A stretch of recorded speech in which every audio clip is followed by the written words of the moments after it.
توی گوشیش فقط شماره شما بوده. ظاهراً هم چند دقیقه قبل از حادثه با شما تماس گرفته. شاید احساس خطر کرده. توی جلسه بودم، نتونستم جوابشو بدم. خانومتون با کسی مشکلی نداشت؟ خصومت شخصی یا خانوادگی؟ خود شما چی؟ با توجه به موقعیتتون ممکنه خیلی‌ها بخوان به شما و خانواده‌تون آسیب بزنن. آخه کسی خبر نداشت از ازدواجمون. سرکار داستار. بله قربان. وسایل مقتول رو بیار. چشم قربان. به هر حال جنازه همسرتون برای انجام تحقیقات فرستاده شده پزشکی قانونی. رابطتون با همسرتون چطور بود آقای صالحی؟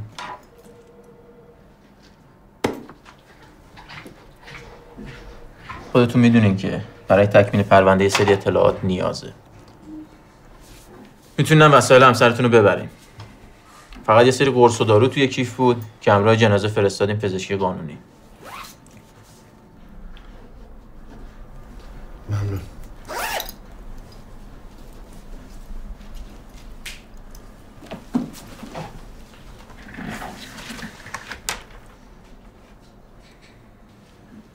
جناب سرمان، حالا من باید چیکار کنم؟ فردا پزشک کشیک نظرشو میده. شناسنامه خودتون و همسرتون هم برای کارهای کفن و دفن ببرین.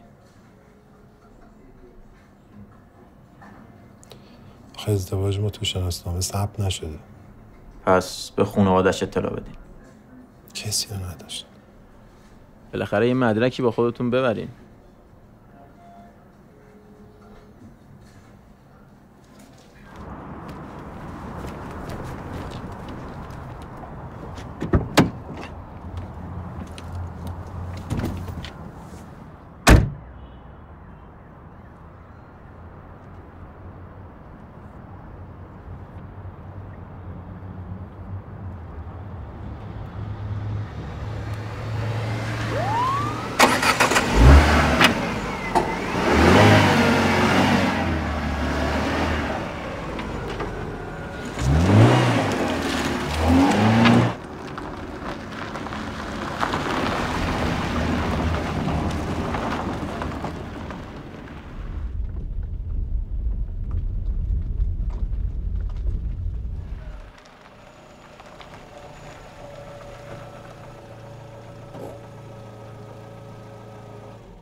پوفیوس، مگه قرار نبود یه جنازه بی‌نام نشون پیدا کنن؟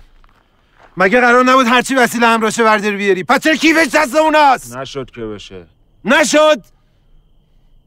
تا همین الان کلانتری بودم.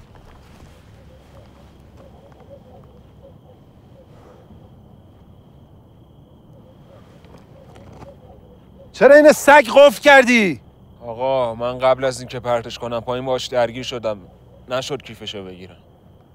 گفتم برو یه جای خلوت تمومش کن، نه وسط شهر.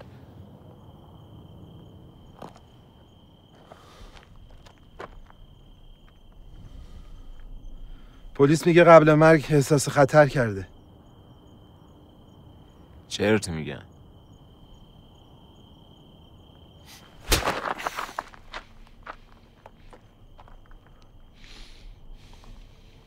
از چی میترسی تو ها؟ تو که اون موقع تو جلسه بودی، کلی از این خبرنگارا و عکاسا هم اونجا بودن که شاهدتن. احمق. میدونی همین اگه بفهمن. آقا من کاری به این چرت و پرتا ندارم، پول منو بده میخوام برم.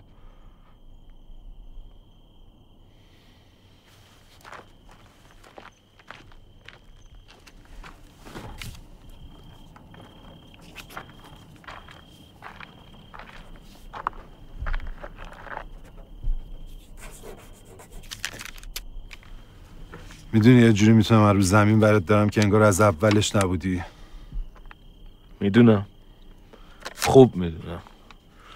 شما اگه بخوای میتونی یه کاری کنی که خودمو بکشم. پس گوه زیادی نخور و نبینمت.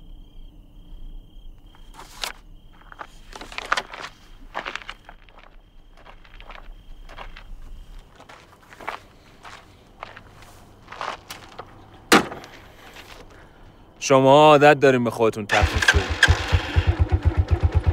اگه مشکلت بچه تو شکمش بود میگفتی یه جوری بزنم که فقط اون طول سگ نفله بشه.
جانم بابا.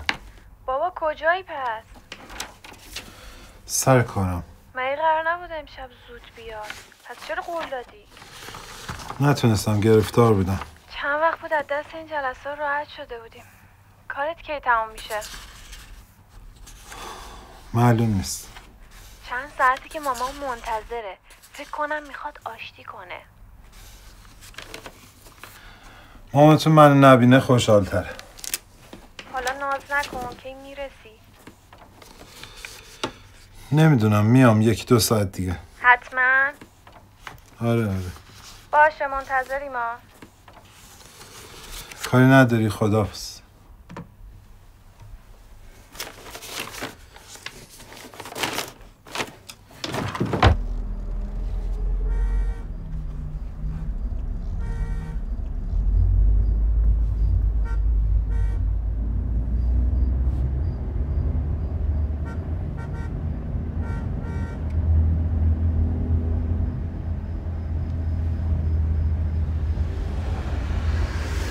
واره دیگه مرتی که یابو خفش حروم زاده. بگیر یالا سنجرون.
بله.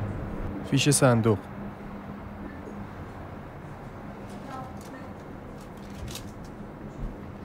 جواز دفن. فقط یه سر باید برید پیش پزشک پرونده. میخواستم باتون صحبت کنم. مرسی.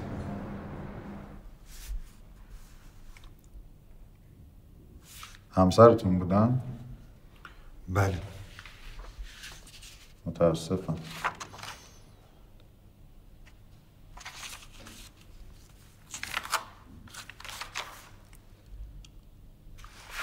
همسرتون چه مدت این داروها رو مصرف میکرد؟ در جریان نیستم. آخرین بار که به روانپزشک مراجعه کرد کی بود؟ روانپزشک؟ اطلاعی ندارم.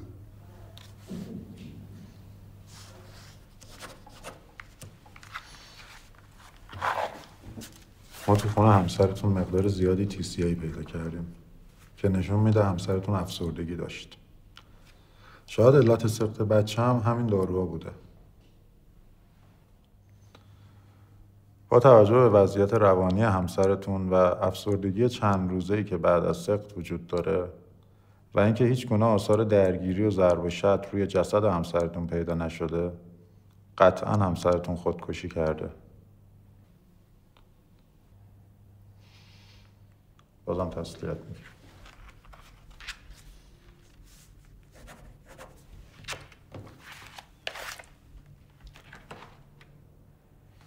میتونید تشریف ببرید.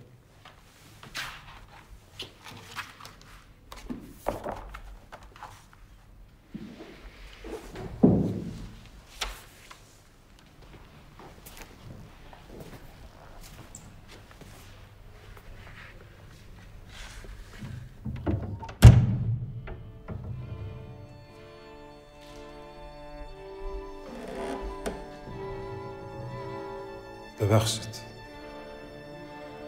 میتونم ببینمش؟